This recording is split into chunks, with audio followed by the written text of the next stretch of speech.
Hello नमस्कार दोस्तों, स्वागत है द एजुकेशन कैटलिस्ट चैनल में। हम लोग भक्ति काल के अंतर्गत निर्गुण धारा में संत काव्य धारा पढ़ लिए थे। आज हम लोग क्या पढ़ेंगे? सूफी काव्य धारा। सूफी काव्य धारा। सूफी काव्य धारा को और किस नाम से जानते हैं? प्रेमाश्रयी काव्य धारा। तो आइए देखते हैं सबसे पहले सूफी काव्य धारा का विकास कैसे हुआ। तो छठी शताब्दी में इस्लाम धर्म का उदय हुआ। किसका? इस्लाम धर्म का। फिर 8वीं सदी आते आते इस्लाम धर्म कितने भागों में विभक्त हो गया? 2 भागों में। कौन कौन से? कट्टरपंथी और उदारपंथी। ठीक, तो कट्टरवादी कौन कहलाए?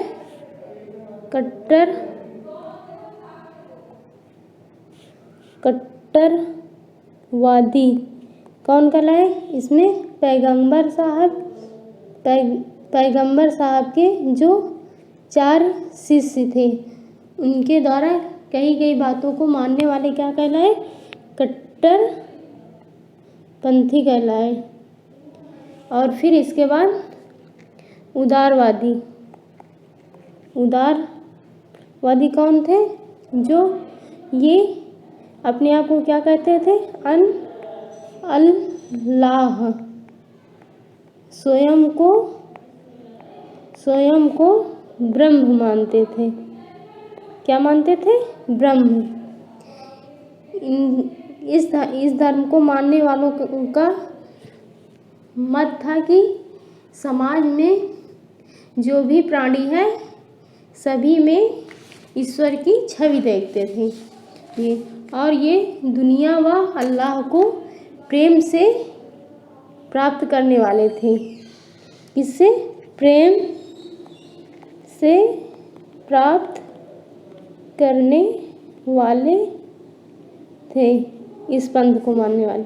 और इनको क्या कहा गया? बेसरा। तो बेसरा क्या है? उदारपंथियों को बेसरा कहा गया। भारत में जो सूफी धर्म का उदय हुआ वो इसी धर्म से संबंधित है। इस्लाम के किस धर्म से? बेसरा से सूफी धर्म संबंधित है। इस्लाम के बेसरा धर्म से सूफी काव्य संबंधित है। फिर बेसरा जो है कितने? 4 भागों में विभक्त हो गया। कौन कौन से? पहला है चिश्ती संप्रदाय। दूसरा सुहरावादी संप्रदाय। तीसरा कादरी संप्रदाय। और चौथा नक्शबंदी संप्रदाय। तो आइए देखते हैं। सबसे पहले देखते हैं चिश्ती संप्रदाय। इसके संस्थापक कौन थे? इसके संस्थापक थे ख्वाजा एक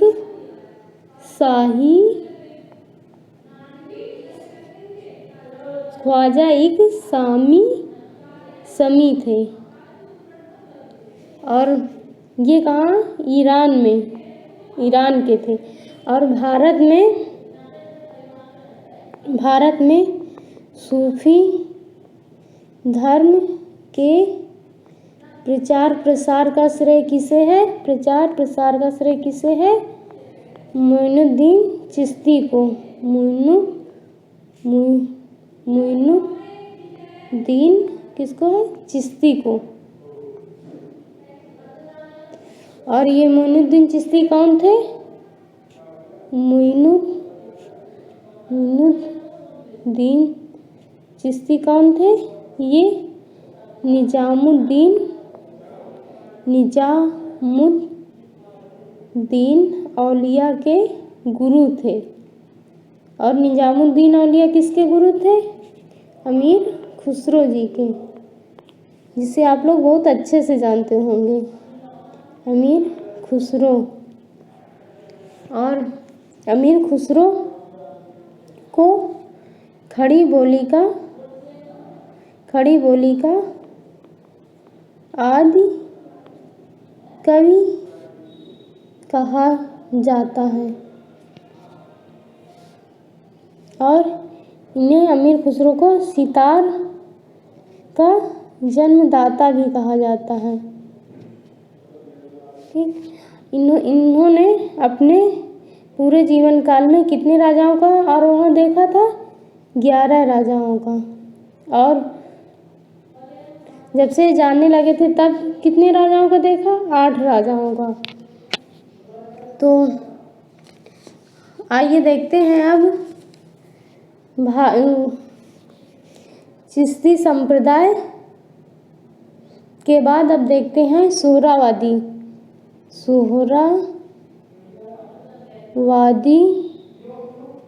संप्रदाय। इसके संस्थापक कौन थे? बहाउद्दीन थे। ठीक, कौन थे? बहाउद्दीन। और फिर कादरी। इनके सोहरावादी, कादी और नक्शबंदी के सिर्फ संस्थापक ही पूछे जाते हैं। ठीक, कौन है कादरी संप्रदाय के? अब्दुल कादिर। इसके बाद नक्शबंदी के कौन है? अहमद फारूकी। कौन है? अहमद फारूकी।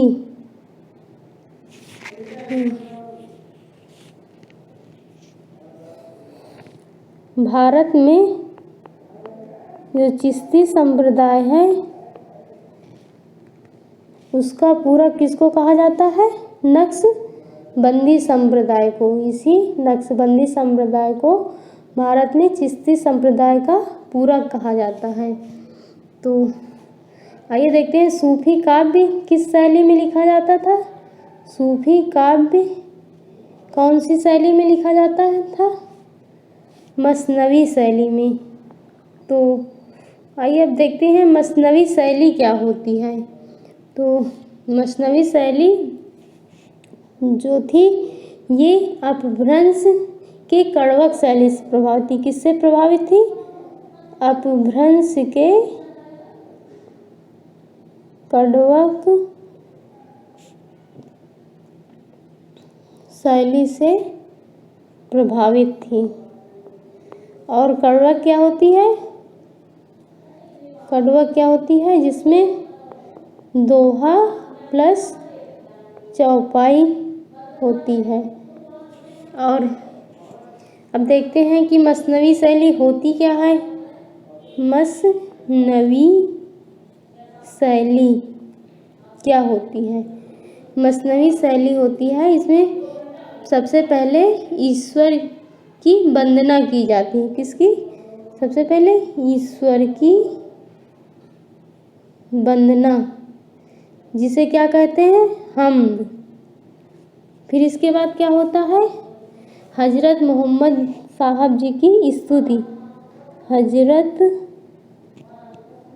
मोहम्मद साहब की स्तुति, जिसे क्या कहा जाता है? नाअत। और फिर इसके बाद मोहम्मद साहब के 4 मित्रों की प्रशंसा। मोहम्मद साहब के 4 मित्रों की प्रशंसा, जिसे क्या कहते हैं? मंकबत। फिर इसके बाद क्या होता है? तत्कालीन शासक की प्रशंसा। तत्कालीन शासक यानी राजा की प्रशंसा। फिर इसके बाद गुरु की महिमा का निरूपण। गुरु की महिमा का निरूपण। फिर इसके बाद क्या होता है? इसके बाद गुरु की महिमा के निरूपण के बाद अपनी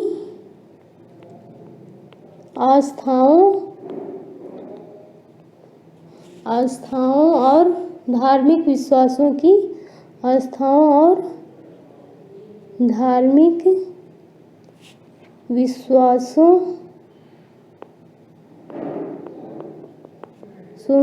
विवेचना की जाती है।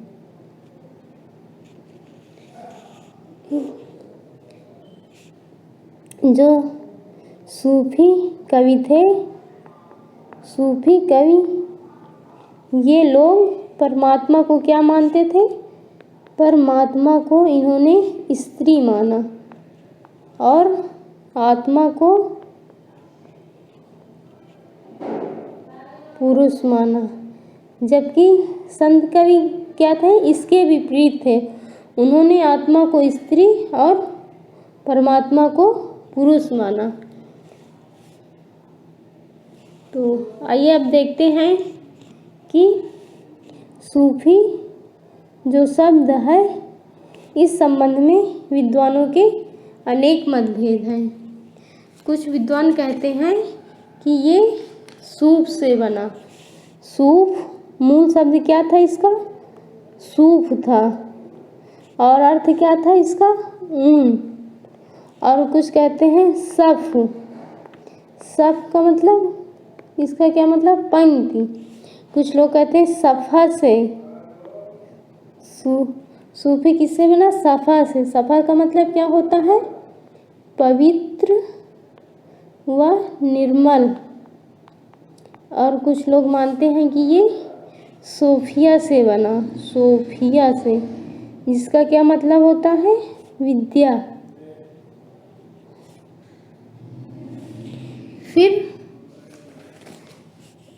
जो सूफी कवि थे, इन्होंने ईश्वर साधना के कितने सोपान बताए थे? सूफी कवि ईश्वर साधना के कितने सोपान बताए? 4। कौन कौन से? शरीयत। पहले हो गया शरीयत, जिसमें कर्म कांड का अनुसरण होता है। ठीक, कर्म कांड का अनुसरण। फिर तरीकत के बाद व्यक्ति उपासना में लीन हो जाता है। उपासना में लीन हो जाता है। फिर होता है मारिफत में व्यक्ति आरिफ बन जाता है। आरिफ बन जाता है। और फिर हकीकत में परमात्मा की प्राप्ति हो जाती है। किसकी? परमात्मा की प्राप्ति हो जाती है।